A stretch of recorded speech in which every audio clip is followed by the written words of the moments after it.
Hello दोस्तों, स्वागत है आपका हमारे YouTube channel study in agriculture पर। आज अपन दोस्तों बात करने वाले हैं अम्ल क्षार एवं लवण। अम्ल क्षार एवं लवण और अपने 10th क्लास के दूसरा चैप्टर है। कौन सा चैप्टर है? दूसरी यूनिट है, ठीक है ना। अब देखो, इसके अंदर अपन को बेसिकली सबसे पहले क्या पढ़ना है? अम्ल और क्षार होता है क्या, ठीक है। अम्ल और क्षार होता है क्या, फिर इसके बाद में अम्ल और क्षार में अंतर, और इसके बाद में अम्ल और क्षारों के रासायनिक गुणधर्म। फिर अपन को पीएच के बारे में पढ़ना है, पीएच क्या होता है। फिर अपन को बफर कैपेसिटी पढ़नी है, ठीक है। और उसके बाद में अपना चैप्टर खत्म हो जाता है। तो अब अपन बात करेंगे एक एक करके सभी के बारे में, जितने टॉपिक बताए मैंने। और इसमें से क्वेश्चन बहुत बार पूछा जाता है, बेटा उठता है क्वेश्चन, है ना। ये 3 नंबर का या 4 नंबर का अपना चैप्टर है। एक एक करके अपन बात करते हैं, ठीक है। तो पहले अपन बात करते हैं बेटा अम्ल क्या होते हैं। इसकी बात करते हैं, अम्ल की बात करते हैं। सिंपली अपन बेटा बात है, तो आप 8वीं क्लास से पढ़ते रहे हो, 8वीं क्लास में भी पढ़े होंगे, 9th क्लास में भी पढ़ा होगा कि अम्ल स्वाद में खट्टे होते हैं। कैसे होते बेटा अम्ल? इसकी परिभाषा देखिए, तो साधारणतः क्या बोलेंगे?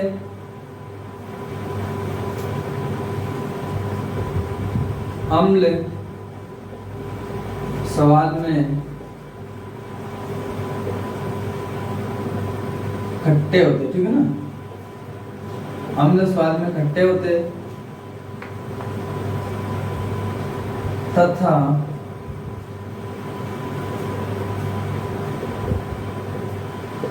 नीले लिटमस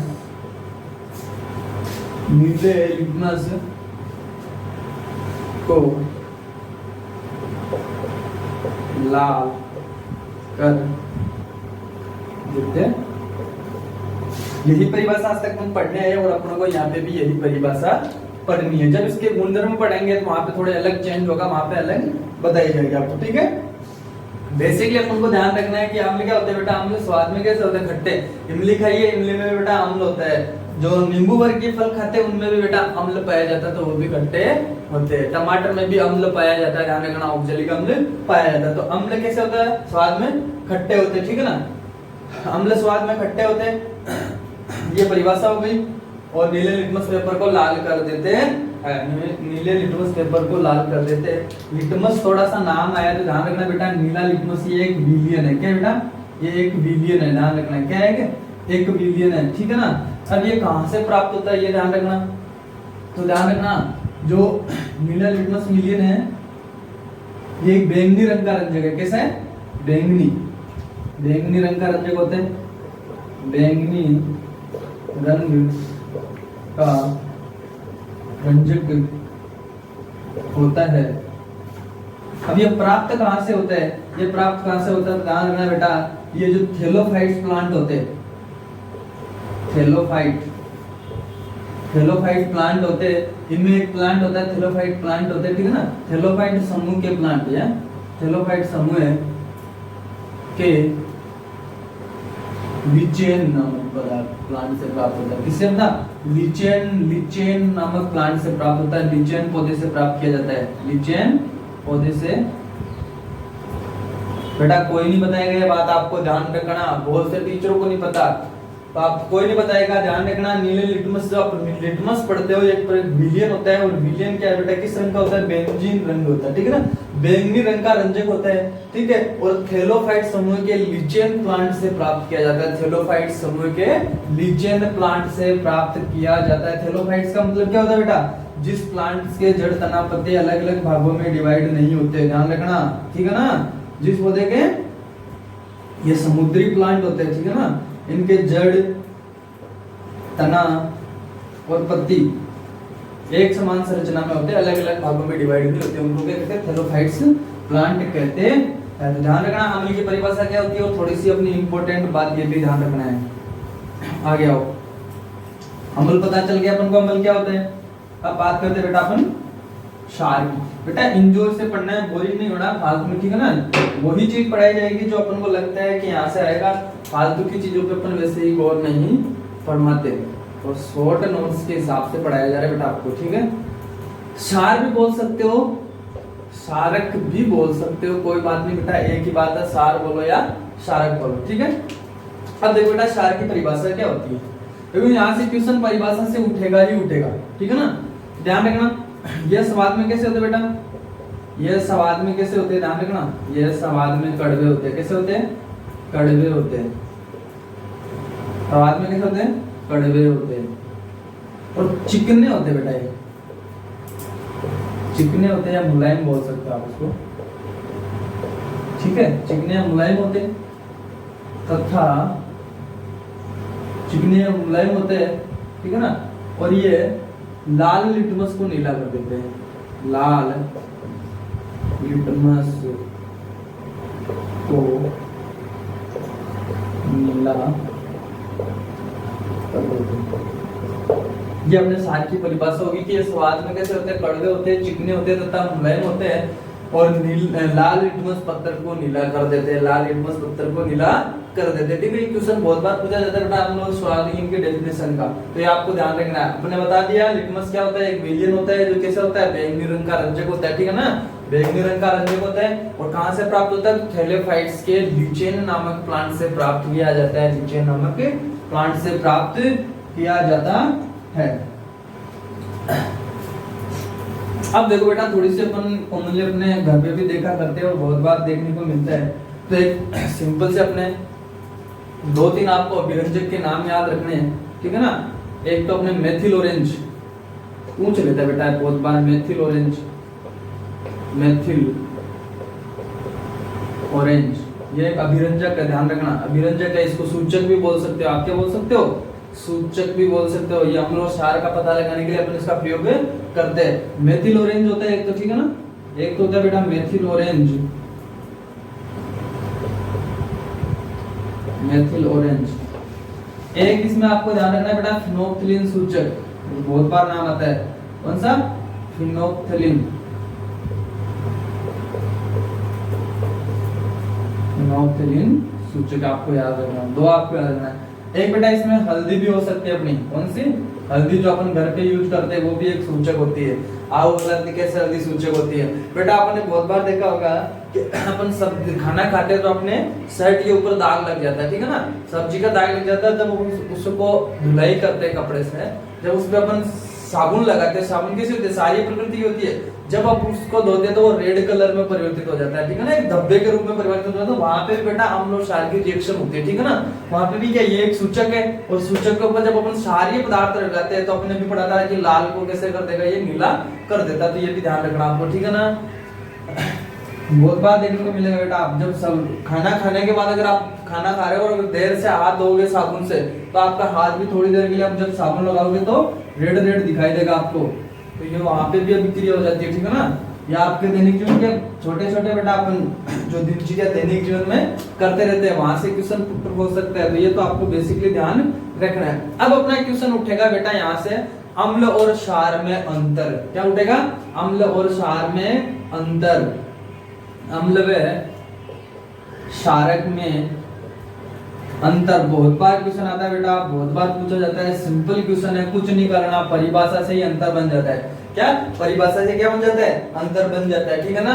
गांव में खाक में सोरा और गांव में ढिंडोरा, वैसा काम नहीं करना अपन को परिभाषा से ही अंतर बनाना है, ठीक है। परिभाषा से सिंपल है बेटा, सिंपल है, एकदम सिंपल है, बहुत इजी चैप्टर तुम्हारा, बातों में याद हो जाता है, बहुत इजी चैप्टर है। देखो एक तरफ लिखो बेटा अम्ल, जब भी किसी चीज का बेटा डिफरेंट लिख रहे हो, अंतर लिख रहे हो, तो उसको इसी हिसाब से लिख रहे हो, ठीक है। एक तरफ अपने अम्ल लिख दिया, एक तरफ क्षार लिख दिया। अभी परिभाषा के अंदर अपन बेटा पढ़े थे अम्ल स्वाद में कैसे होते हैं, ये स्वाद में कैसे होते बेटा, खट्टे होते हैं, ठीक है ना। कैसे होते हैं स्वाद में, ये स्वाद में, ये स्वाद में कैसे होते हैं, खट्टे होते हैं, ठीक है ना। जबकि क्षार स्वाद में कैसे होते हैं बेटा, ये कड़वे होते हैं, कैसे होते हैं, कड़वे होते हैं, और चिकने, ध्यान रखना बेटा, चिकने या मुलायम होते हैं, ठीक है ना, चिकने या मुलायम होते हैं। दूसरे अंतर की बात करें बेटा तो अपना लिटमस पेपर वाला अंतर आ जाता है, कौन सा आ जाता है बेटा, लिटमस पेपर का, ठीक है। तो अपन ने क्या पढ़ा था कि जो अम्ल होते हैं, ठीक है ना। जो अम्ल होते हैं ये नीले को सॉरी लाल को क्या कर देता है, नीला कर देता है, ठीक है ना।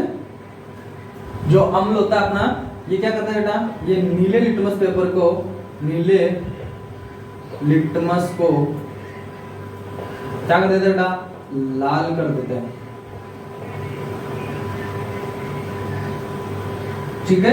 नीले लिटमस को लाल कर देता है। और इधर देखें तो बेटा इसका जस्ट अपोजिट हो जाएगा, ये लाल को क्या कर देगा बेटा, नीला कर देगा।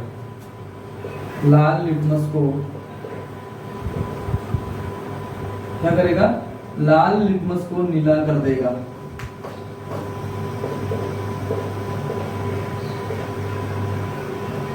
लाल लिटमस को नीला कर देता है, ठीक है, नीला कर देता है। तीसरा अंतर बेटा कोई नहीं बताएगा, ध्यान रखना, मैं ही बता रहा हूँ, बहुत इंपॉर्टेंट अंतर है, ध्यान रखना। रंगहीन फिनोल्फ्थालीन को रंगीन कर देता है, रंगहीन फिनोल्फ्थालीन को रंगीन मतलब गुलाबी रंग का कर देगा। रंगहीन फिनोल्फ्थालीन,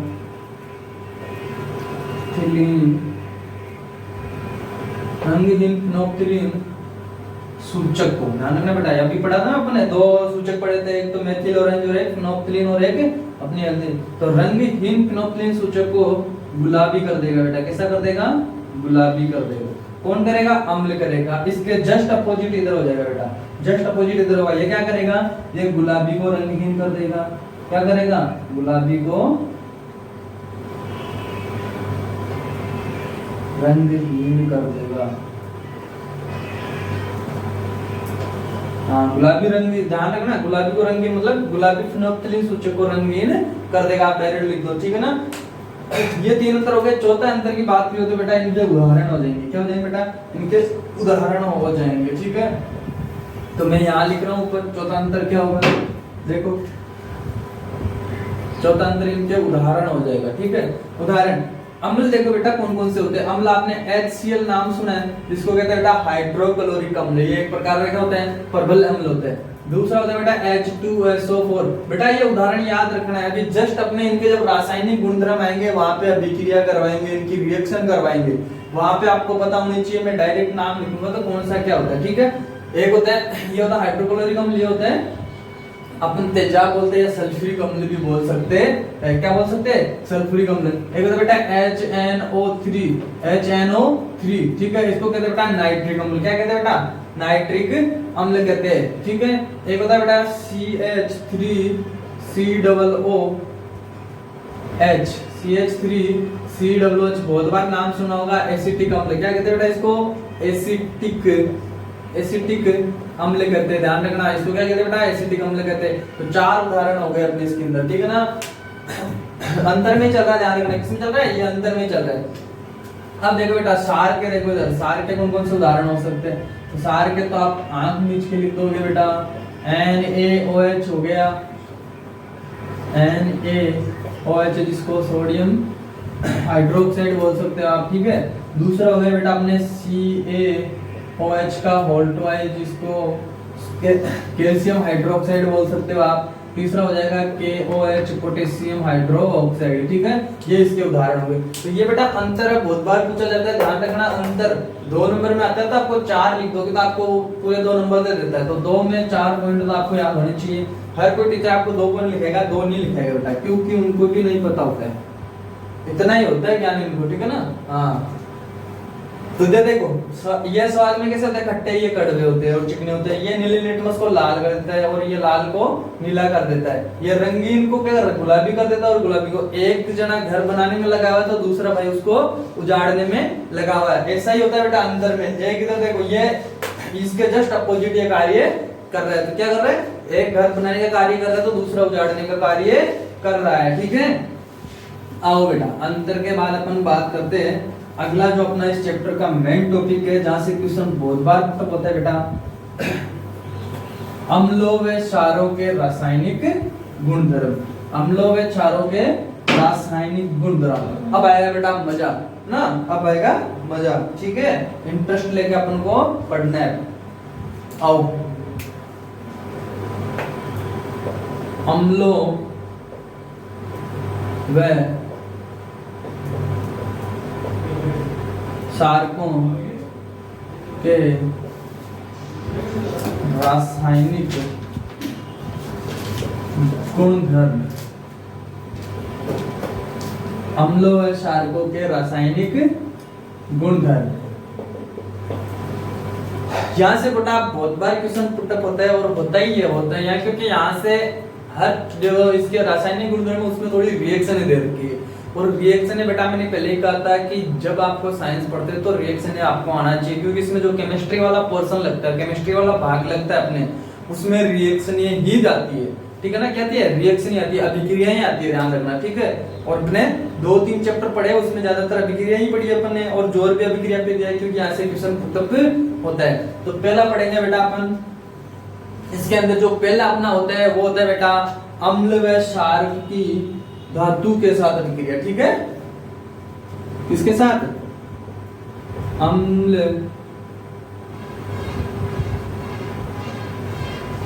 व क्षार की धातु के साथ अभिक्रिया। देखो बेटा सिंपल है, इजी है, ठीक है ना। यहाँ से क्वेश्चन पुटअप होता भी है, ये चीज अपन पहले भी पढ़ चुके हैं, ध्यान रखना। चौथे चैप्टर में भी पढ़े अपन ने, अगर आपको याद हो तो। हाँ, चौथे चैप्टर में भी है, रिएक्शन आती है। जो मेरे को ऑफलाइन क्लास ले उनको पता है, ठीक है ना। ऑनलाइन पढ़ोगे नहीं बोल रहे मैं। तो अम्ल व क्षार की धातु के साथ अभिक्रिया की बात कर रहे हैं अपन। किसकी? अम्ल व क्षार की धातु के साथ अभिक्रिया की बात कर रहे हैं। देखो बेटा आपको अगर थ्योरी लिखना हो तो कैसे लिखना है उसके बारे में बताएंगे। पहले तो अपन देखते हैं कि जब अम्ल की धातु के साथ अभिक्रिया होती है तो क्या होता है। देखो जब बेटा अम्ल की अपन किसके साथ अभिक्रिया करवाएंगे? धातु के साथ अभिक्रिया करवाएंगे बेटा। जब अम्ल की अपन धातु के साथ अभिक्रिया करवाएंगे तो ध्यान रखना बेटा क्या बनेगा? लवण बनेगा। लवण इंपॉर्टेंट नहीं है बेटा, यहाँ पे हाइड्रोजन गैस निकलती है, ये इंपॉर्टेंट है। कौन सी? Hydrogen gas. आपको ध्यान रखना है, क्वेश्चन पुटअप होगा कि जब अम्ल को धातु के साथ अभिक्रिया करवाते हैं तो कौन सी गैस निकलती है? बुलबुलों के रूप में। ध्यान रखना किसके रूप में निकलती है? बुलबुलों के रूप में निकलती है बेटा, बुलबुले के रूप में निकलती है, ठीक है। बुलबुले के रूप में निकलती है। तो क्वेश्चन यहाँ से ऐसा पूछा जाता है कि जब अम्ल को धातु के साथ अभिक्रिया करवाते हैं तो कौन सी गैस निकलती है। मैंने कहा था आपको ये याद नहीं रखना कि लवण ये तो बनता ही है, ये तो बनता ही है, लेकिन इसके साथ कौन सी गैस निकलती है वो आपको याद रखनी है। कौन सी गैस निकलती है? हाइड्रोजन गैस निकलती है, हाइड्रोजन गैस निकलती है। अब देखो बेटा अपन एक अभिक्रिया करके देखते हैं, अभिक्रिया करके देखते हैं। मैं ले रहा हूं बेटा यहाँ पे H2SO4। क्या होता है H2SO4? अभी बताया था बेटा थोड़ी देर पहले। सल्फ्यूरिक अम्ल होता है। क्या होता है? सल्फ्यूरिक अम्ल होता है। और एक मैंने ले लिया बेटा Zn, जो अपना क्या होता है? जिंक, एक धातु होती है, ठीक है। क्या होती है? धातु होती है। ये होता है अपना सल्फ्यूरिक अम्ल, सल्फ्यूरिक अम्ल या तेजाब भी बोल सकते हो आप इसको, ठीक है। अब देखो बेटा जब सल्फ्यूरिक अम्ल के साथ अपन जो सल्फ्यूरिक अम्ल को जिंक के साथ अभिक्रिया करवाते हैं, जिंक के साथ अभिक्रिया करवाते तो ये बन जाता है बेटा ZnSO4। क्या बन जाता है? ZnSO4। और प्लस में निकलती है बेटा H2 गैस।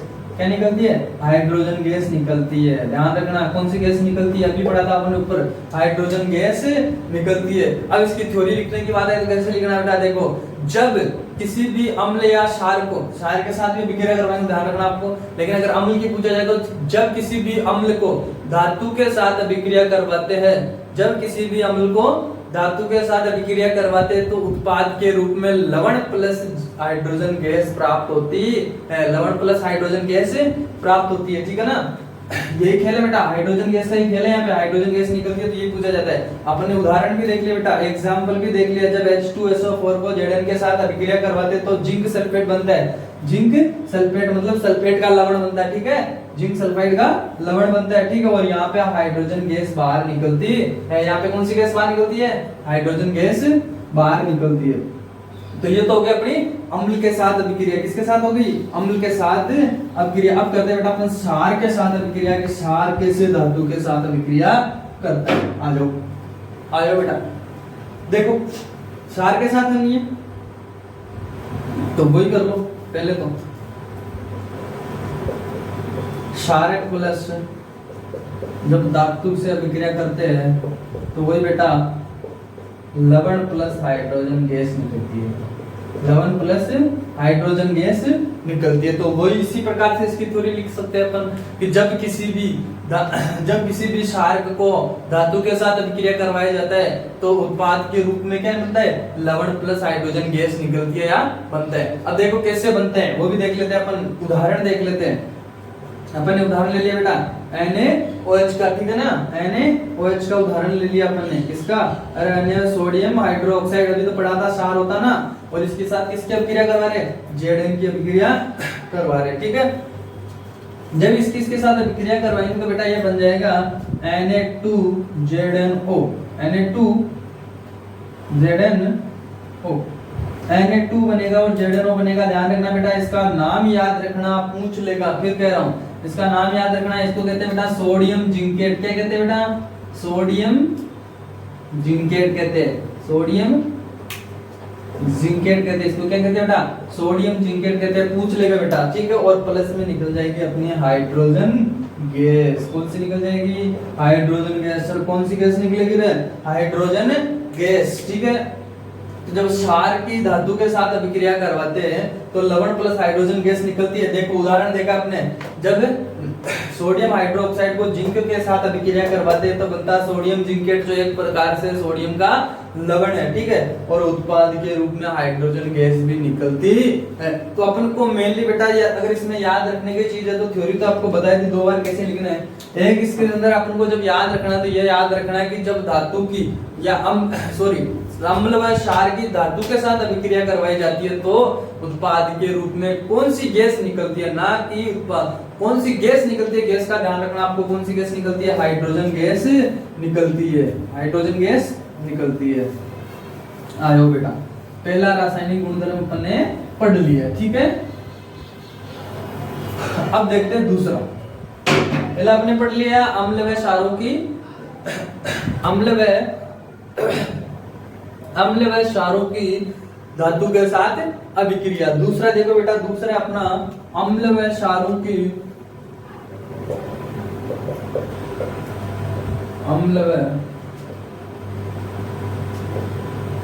अम्लों की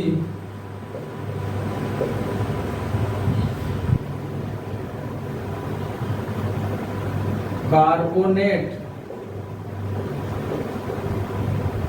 व हाइड्रोजन कार्बोनेट के साथ अभिक्रिया, हाइड्रोजन कार्बोनेट के साथ अभिक्रिया। अम्लों की कार्बोनेट व हाइड्रोजन कार्बोनेट के साथ अभिक्रिया देखनी। किसकी बेटा? अम्लों की, ठीक है ना। हाँ, अम्लों की किसके साथ अभिक्रिया देखनी है? कार्बोनेट व हाइड्रोजन कार्बोनेट के साथ अभिक्रिया देखनी।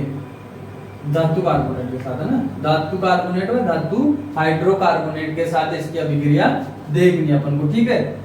वो ये बेटा थ्योरी बता दूंगा, पहले आपको ये ध्यान रखना चाहिए कि किसके साथ अभिक्रिया करने पर क्या उत्पाद प्राप्त होता है, ठीक है।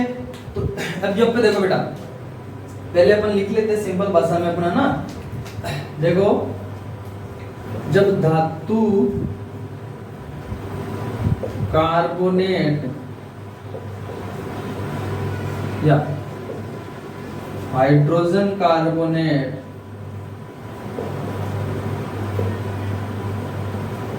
या हाइड्रोजन कार्बोनेट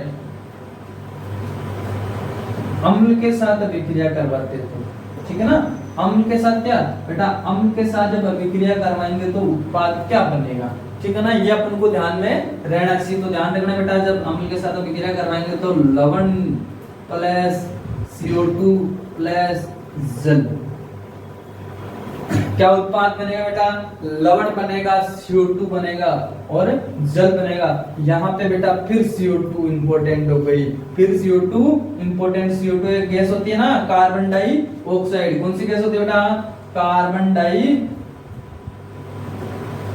डाइऑक्साइड गैस निकलती है यहाँ पे।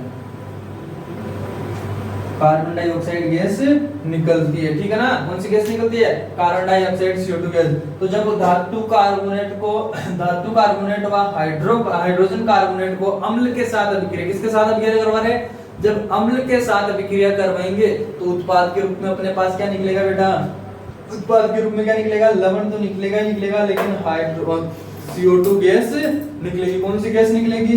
CO2 गैस निकलेगी। आ जाओ बेटा, करके देख लेते हैं, उदाहरण देख लेते हैं। उदाहरण इंपॉर्टेंट है, थ्योरी आपको लिखना है उसी हिसाब से लिखना है। बताया मैंने कि जब अम्लों को धातु कार्बोनेट व हाइड्रोजन कार्बोनेट के साथ अभिक्रिया करवाते हैं तो उत्पाद के रूप में लवण प्लस CO2 गैस प्लस जल निकलता है, ठीक है। और यहाँ पे कौन सी गैस निकलती है? CO2 gas, carbon dioxide gas निकलती है, ठीक है। तो आओ देखो अपन करके देखते हैं ना, पहला करके देखते हैं। आओ पहला अपन क्या लें? धातु कार्बोनेट लेते हैं, ठीक है ना। धातु कार्बोनेट लेते हैं। तो मैंने ले लिया बेटा Na2CO3, क्या लिया? Na2CO3। ये हो गया बेटा सोडियम का कार्बोनेट। किसका हो गया? सोडियम का कार्बोनेट, ठीक है ना। सोडियम कार्बोनेट हो गया, सोडियम कार्बोनेट हो गया, ठीक है। अपन ने पढ़ा था ना। तो धातु सोडियम का कार्बोनेट ले लिया अपन ने। प्लस में अपन को क्या लेना बेटा? अम्ल। पहले अम्ल ले लिया, मैंने HCl। क्या ले लिया मैंने? HCl अम्ल ले लिया, ठीक है। धातु कार्बोनेट ले लिया मैंने, प्लस में मैंने अम्ल ले लिया, ठीक है ना। अम्ल ले लिया। अब देखो अपने क्या पढ़ता है कि जब इसकी अभिक्रिया करवाते तो क्या बनता है बेटा? लवण बनता है। तो एक तो बन जाएगा बेटा इसमें NaCl2, ठीक है ना। NaCl2 या इसके ऐसे लिख सकते हो आप, इसके दो अणु बन जाएंगे, ठीक है। इसके दो अणु बन जाएंगे। और क्या पढ़ा था आपने? और क्या पढ़ा था? अभी जस्ट थोड़ी देर पहले मैंने क्या बताया था, यहाँ पे हिंदी में लिखे होता था कि जब धातु कार्बोनेट को अम्ल के साथ अभिक्रिया करवाते तो लवण तो बन गया अपना। NaCl लवण आपको पता है साधारण नमक होता है। प्लस क्या पढ़ा था? CO2 गैस और जल, ठीक है। और क्या निकलेगा बेटा? CO2 गैस निकलेगी, प्लस में H2O जल निकलेगा। अब देखो कैसे निकल रहा है, थोड़ा सा अपन इधर भी ध्यान दे लेते, ठीक है ना। Na क्या होता है बेटा? प्लस होता है, कार्बन पे भी प्लस, ऑक्सीजन पे माइनस, ठीक है। या इस पे संपूर्ण पे माइनस भी लगा सकते हो आप, कोई बुराई नहीं है, ठीक है। अब देखो प्लस और माइनस हो लगता है इसके। सोडियम प्लस वाला लेके चले जाएगा क्लोराइड माइनस को। किसको? क्लोराइड माइनस को लेके चला जाएगा। तो दो यहाँ पे तो इसके दो अणु बन गए ना, तो ये बन जाएगा NaCl, ठीक है। इसके बाद में बचा अपने पास CO3 प्लस H2 ऑक्सीजन, ठीक है। तो अब देखो यहाँ से बेटा दो CO2 निकल जाएगी। क्या निकल जाएगी? CO2 निकल जाएगी। और CO2 निकलने के बाद यहाँ पे एक ऑक्सीजन शेष बचेगा जो इस ऑक्सीजन के साथ जुड़ के बना लेगा जल। क्या बना लेगा? जल। तो ये कौन सी गैस हो गई? CO2 gas, carbon dioxide. कौन सी हो गई बेटा? कार्बन डाइऑक्साइड गैस, ठीक है। और जल। ये हो गई अपनी किसके साथ अभिक्रिया हो गई? कार्बोनेट के साथ, धातु कार्बोनेट के साथ अपनी अभिक्रिया हो गई है बेटा। एक स्क्रीनशॉट ले लो बेटा। देखो बेटा अभिक्रिया में होता कुछ नहीं है, बस इनको थोड़ा सा बारीक से एक बार देख लेते हैं, समझ लेते ना। मैंने पहले कल भी बताया था, समझना इंपॉर्टेंट है। क्या समझना इंपॉर्टेंट है? अब लेते हैं बेटा अपना हाइड्रोकार्बोनेट, ठीक है ना। हाइड्रोजन कार्बोनेट मैंने ले लिया NaHCO3। ये होता है बेटा सोडियम हाइड्रोजन कार्बोनेट। क्या होता है बेटा? Sodium hydrogen carbonate. क्या होता है? ये होता है बेटा sodium hydrogen carbonate. Sodium hydrogen carbonate होता है, ठीक है ना। इसके साथ मैंने ले लिया HCl। क्या ले लिया बेटा? HCl। क्या ले लिया? HCl। वही ये ले जाएगा इस Cl को, तो ये बन जाएगा NaCl प्लस में। अब बचा क्या अपने पास? बचा क्या है? एक हाइड्रोजन येरी और दो तीन CO3, ठीक है। तो यहाँ बन जाएगा CO2 और प्लस में H2O निकल जाएगा। ये अपनी वही गैस है, ठीक है। ये क्या बेटा? गैस है। कौन सी गैस है? कार्बन डाइऑक्साइड बोले तो CO2 गैस है। तो ये हो गई बेटा अम्लों की धातु कार्बोनेट व हाइड्रोजन कार्बोनेट के साथ अभिक्रिया, धातु कार्बोनेट के हाइड्रोजन कार्बोनेट के साथ अभिक्रिया। स्क्रीनशॉट ले लो बेटा। सिंपल है, नाम बड़े बड़े, अभिक्रिया इनकी सिंपल सिंपल सी है, इनमें कोई और नहीं है, ठीक है ना। अब आओ बेटा, अब इंपॉर्टेंट आ रही है, अब थोड़ा सा आपको ध्यान रखना है। अब कराएंगे अपन अम्ल और क्षार की अभिक्रिया, अम्ल या अम्लों के साथ क्षार की अभिक्रिया, या क्षारों के साथ अम्ल की अभिक्रिया, ऐसे भी लिख सकते हो आप, ठीक है ना, क्योंकि दोनों ही चल रहे हैं अपने टॉपिक में। तो अपन को क्या कर रहे हैं, अम्ल व क्षार की अभिक्रिया करवा रहे हैं। देखो बेटा, देखो क्षार बताओ, देखे मैंने बताया था आपको, याद हो तो NaOH क्या होता है बेटा, सोडियम हाइड्रोक्साइड होता है, और एक प्रबल क्षार होता है। क्या होता है बेटा, ये प्रबल क्षार होता है, ध्यान रखना। प्रबल और दुर्बल भी अपन पढ़ेंगे। ये कैसा होता है, ये प्रबल क्षार होता है, ये भी अपन पढ़ेंगे आगे, अपने टॉपिक लगेगा। प्रबल क्षार क्या होता है और प्रबल अम्ल क्या होता है, ठीक है। तो मैंने ले लिया प्रबल क्षार, ले लिया, इसके साथ ले लिया मैंने HCl।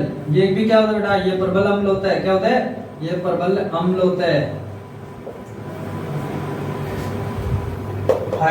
अपने लिया क्षार, ले लिया अम्ल, ले लिया। जब क्षार और अम्ल की अभिक्रिया करवानी है अपन को, किसकी, अम्ल और क्षार की अभिक्रिया करवानी है, तो ध्यान रखना, जब अम्ल और क्षार मिलेंगे तो NaCl+H2O यहाँ पे निकलेगा बेटा जल। जब जब अम्ल और क्षार की अभिक्रिया होगी तब तब पानी निकलेगा। जब जब अम्ल और क्षार की अभिक्रिया होगी तब तब क्या निकलेगा बेटा, पानी निकलेगा, जल निकलेगा। क्या निकलेगा बेटा, जल निकलेगा, H2O निकलेगा। क्योंकि बेटा अम्ल और क्षार जब दोनों, एक होता है अम्लीय प्रकृति का, एक होता है क्षारीय प्रकृति का, जब दोनों की अभिक्रिया करवाते हैं तो अपन को लवण प्राप्त होता है। और लवण होता है बेटा उदासीन प्रकृति का। किस प्रकृति का होता है बेटा, उदासीन प्रकृति का होता है। और साथ में निकलता है बेटा जल। क्या निकलता है, जब जब लवण और जब जब अम्ल और क्षार की अभिक्रिया करवाएंगे तो अपने पास लवण प्लस जल निकलेगा। क्या निकलेगा बेटा, लवण प्लस जल निकलेगा, ठीक है।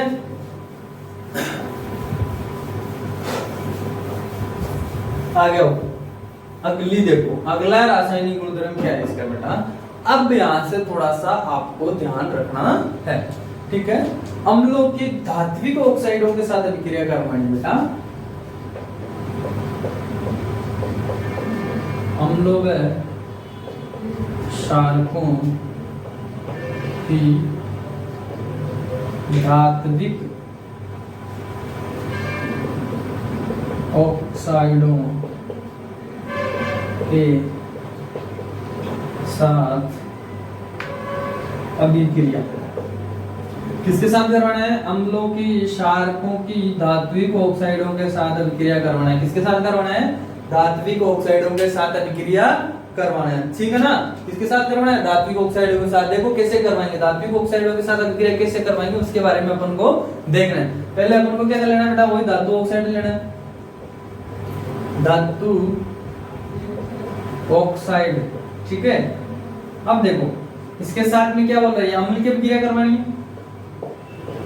धातु ऑक्साइड के साथ अपन अम्ल ले लेंगे। अब इसकी अभिक्रिया करवाएंगे तो क्या प्राप्त होगा अपन को, ठीक है ना, ये कहना चाह रहे हैं। तो अपन देखो जब धातु ऑक्साइड की अम्ल के साथ अभिक्रिया करवाएंगे तो ध्यान रखना यहाँ पे लवण प्लस जल बनता है। उत्पाद के रूप में क्या बनता है बेटा, लवण प्लस जल बनता है। जब धातु ऑक्साइड की अम्ल के या क्षार के साथ अभिक्रिया करवाते हैं तो जब धातु ऑक्साइड की अम्ल या क्षार के साथ अभिक्रिया करवाते हैं तो बेटा ध्यान रखना वहां पे लवण प्लस जल बनता है। क्या बनता है बेटा, लवण प्लस जल बनता है। देखो मैंने धातु ऑक्साइड ले लिया यहाँ पे, जैसे ZnO होता है ना धातु ऑक्साइड, और पढ़ा था ना अपन ने धातुओं की अभिक्रिया चौथे चैप्टर में। धातु ऑक्साइड ले लिया मैंने ZnO, प्लस में मेरे को अम्ल लेना है। क्या लेना है, अम्ल लेना है। मैंने लिया 2HCl। जब इसकी अभिक्रिया करवाऊंगा बेटा, जब इसकी क्या करवाऊंगा, अभिक्रिया करवाऊंगा तो बनेगा ZnCl2 प्लस H2O।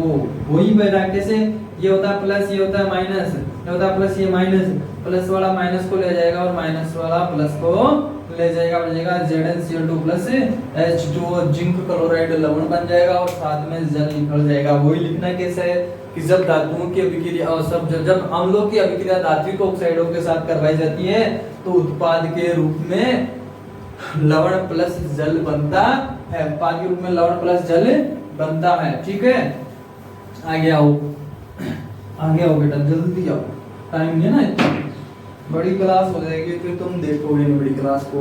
देखो अब करो क्षारों के साथ अभिक्रिया,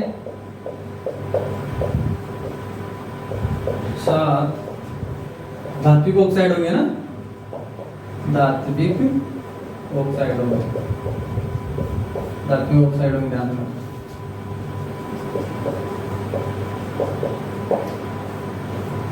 देखो धात्विक ऑक्साइड का साथ बने, ये ले लिया मैंने CaOH का होल ट्वाइस प्लस, अब मैं यहाँ पे क्या लेना बेटा, यहाँ पे क्या लेना है, यहाँ पे मैंने धातु ले लिया था, 2 ऑक्साइड ले लिया ना, क्षार तो ले लिया और एक धात्विक ऑक्साइड लिए, प्लस मैंने HCl ले लिया, क्या ले लिया HCl। ठीक है, या मैं यहाँ पे NaOH ले लेता हूँ क्योंकि अपन को सारे के साथ करवाना है ना, NaOH ले लिया। अब देखो जब इसकी अभिक्रिया करवाऊंगा इसके साथ तो क्या बनना है, देखो ये प्लस, ये भी प्लस, ये माइनस, ये भी माइनस। एक मिनट, थोड़ी सी मिस्टेक हो गई ना, मिस्टेक हो गई। देखो अभिक्रिया करवाएंगे तो कैसे होगा, CaOH का होल ट्वाइस, ये धात्विक ऑक्साइड ले लिया, ये HCl ले लिया, इसमें इसकी अभिक्रिया दे नहीं रखी है बेटा, क्षारक की अभिक्रिया दे रखी है, अम्ल की दे रखी है, ठीक है ना, ये भी अम्ल है, ये धात्विक ऑक्साइड हो गया और ये अम्ल हो गया। तो इसकी अभिक्रिया करवाएंगे तो क्या बनेगा, प्लस माइनस प्लस माइनस, ये बन जाएगा बेटा CaCl2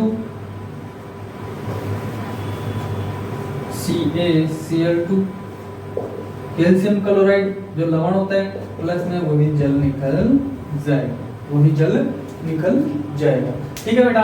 तो ये हो गए अपने किसकी बात, रासायनिक गुणधर्मों की बात, किसकी बात हो गई, रासायनिक गुणधर्मों की बात हो गई है। अब बेटा थोड़ी सी एक इंपॉर्टेंट चीज और है, ठीक है ना, एक इंपॉर्टेंट चीज और है, देखो अब इंपॉर्टेंट क्वेश्चन आता है, यहां से आपके क्वेश्चन तक हो सकता है, यहां से क्वेश्चन क्या हो सकता है बेटा, तब हो सकता है। देखो क्या है, अम्ल व क्षारों में समानता, अम्ल व क्षारकों में समानता, बहुत बार क्वेश्चन पूछा जाता है बेटा और पूछ लेगा, क्या बहुत बार क्वेश्चन पूछा जाता है और पूछ लेगा। अब देखो अपन ने पढ़ा था या नहीं पढ़ा तो भी ध्यान रखना बेटा, एक ध्यान रखना इसमें जो अम्ल होते, जो बेटा अम्ल होते वो जलीय विलयन में, इसमें जलीय विलयन में जो अम्ल होते हैं वो जलीय विलयन में H+ आयन देते हैं, कौन सा आयन देते हैं, H+ आयन देते हैं। लेकिन जो क्षार होते हैं बेटा, जो क्षारक होते हैं वो जलीय विलयन में वो H- आयन देते हैं। अब बेटा इसमें समानता कैसे, देखो ये भी आयन दे रहा है, चाहे प्लस दे चाहे माइनस, लेकिन ये भी तो आयन ही तो दे रहा है, दूसरी चीज तो नहीं दे रहा ना, तो ये भी जलीय विलयन में आयन देता है और क्षार भी जलीय विलयन में आयन देता है और अम्ल भी जलीय विलयन में H+ आयन देता है, ठीक है, क्या देता है, H+ आयन देता है, ठीक है ना, ये भी H+ आयन देता है और ये भी OH- आयन देता है, ठीक है। इसके बाद में देखो कैसे देते हैं वो भी समझा देता हूं थोड़ा सा मैं, आओ अम्ल लो, ये H देता है, ये OH- आयन देता है। अब देखो जब कोई अम्ल को, जब किसी भी अम्ल को बेटा अपन जलीय विलयन में डालते हैं, किसमें डालते हैं, H2O में डालते हैं, ठीक है ना, जलीय विलयन में डालते हैं तो ये अपने आयनों में बढ़ जाता है। किसमें बढ़ जाता है? आयनों में बढ़ जाता है। कैसे बढ़ेगा? तो ये बन जाएगा बेटा H3O माइनस प्लस और Cl माइनस। ठीक है बेटा, अम्ल ध्यान रखना, ये कैसे समानता दर्शा रहा है इसके बारे में बताएंगे कि जब किसी अम्ल को जलीय विलयन में घोला जाता है, जब किसी अम्ल को जलीय विलयन में, जलीय ना H2O, जब इसके अंदर घोला जाएगा तो ये बन जाएगा बेटा H3O प्लस और Cl माइनस, मतलब अपने अणुओं में विभक्त हो जाता है। किसमें? अणुओं में टूट जाता है। अब अणुओं में टूटा तो मतलब इसका है कि इसमें विद्युत का संचालन हो सकता है, करंट उत्पन्न हो सकता है, इसमें करंट आ सकता है। क्यों आ सकता है? क्योंकि इसमें धनायन और ऋणायन दोनों आयन उपस्थित है। क्या? धनायन और ऋणायन दोनों आयन उपस्थित है। अब देखो सार में कैसे होगा, लेकिन देख सार में क्या होगा। अब देखो जब KOH को H2O के विलयन में घोलेंगे तो ये बेटा K प्लस और OH माइनस आयन में टूट जाएगा। तो यहाँ पे भी तो विद्युत उत्पन्न हो सकता है, करंट का संचालन हो सकता है, विद्युत के सुचालक होते हैं। तो अम्ल का विलयन भी विद्युत का सुचालक होता है और क्षार का विलयन भी विद्युत का सुचालक होता है। अम्ल का विलयन भी विद्युत का सुचालक होता है और क्षार का विलयन भी विद्युत का सुचालक होता है। ठीक है, अब देखो अगला,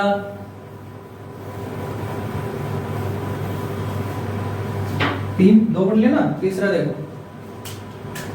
देखो बेटा, तीसरा कौन सा होगा? अम्ल की अभिक्रिया, अभी पढ़ा था ना, अम्ल की अभिक्रिया क्षार के साथ करवाएंगे तो बेटा यहाँ पे अपन को लवण प्लस जल प्राप्त होगा।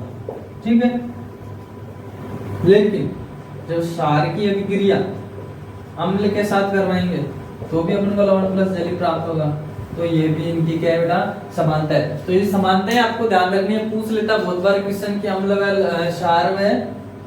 क्षार में क्या समानता। तो आपको ध्यान रखना है कि जो अम्ल होता है वो जलीय विलयन में H प्लस साइन देता है और जो क्षार होता है वो जलीय विलयन में H माइनस साइन देता है। ठीक है, दूसरा कि जब इसको जलीय विलयन में घोला जाता है तो अपने आयनों में विघटित हो जाता है। अम्ल क्या है? अपने आयनों में विघटित हो जाता है, इसके कारण विद्युत का क्या होता है? सुचालक होता है इसका विलयन। लेकिन जब क्षार को भी बेटा जलीय विलयन में घोला जाता है तो वो भी अपने आयनों में विघटित हो जाता है, टूट जाता है, तो वहां पे भी करंट का चालन हो सकता है। और जब अम्ल और क्षार की अभिक्रिया करवाते हैं तो लवण प्लस जल प्राप्त होता है, ये भी समानता है। और जब क्षार को भी अम्ल के साथ अभिक्रिया करवाते हैं तो लवण प्लस जल प्राप्त होता है। ठीक है दोस्तों, आशा करता हूँ आपके समझ में आएगा। और यहाँ से बेटा क्वेश्चन पुटअप होगा तो इस पार्ट में से यहाँ से ही होगा, एक दो जगह और है जहाँ से मैं बताऊंगा वहां से क्वेश्चन पुटअप हो सकता है, तो अभी अपना हुआ नहीं है। ये इसका फर्स्ट लेक्चर है, सेकंड लेक्चर आपको कल मिल जाएगा। तो आशा करता हूँ समझ में आएगा। वीडियो अच्छा लगे तो लाइक करो, शेयर करो और चैनल को सब्सक्राइब करो। जैसा आप प्यार दे रहे हो वैसा प्यार मिलता रहना चाहिए। Thank you.